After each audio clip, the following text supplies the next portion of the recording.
نماز جنازہ کے دو فرض ہیں۔ پہلا فرض ہے کھڑا ہونا، قیام۔ نماز جنازہ میں قیام فرض ہے۔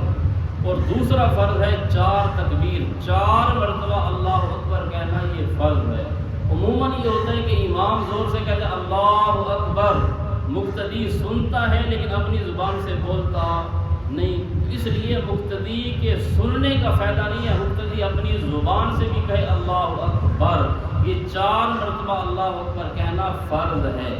اس لیے مسئلہ ہے کہ اگر آپ کہیں جنازے میں گئے اور امام 1-2 تکبیریں کہہ چکا تھا، آپ جیسے ہی پیچھے گئے، آپ نے بعد میں شامل ہوئے، امام نے جب سلام پھیر دیا، آپ کی جتنی تکبیریں رہ گئی تھیں اتنی مرتبہ آپ کہیں اللہ اکبر اللہ اکبر اللہ اکبر، السلام علیکم ورحمۃ اللہ، السلام علیکم ورحمۃ اللہ، آپ سلام پھیر دیں، بس جنازہ ہو گیا۔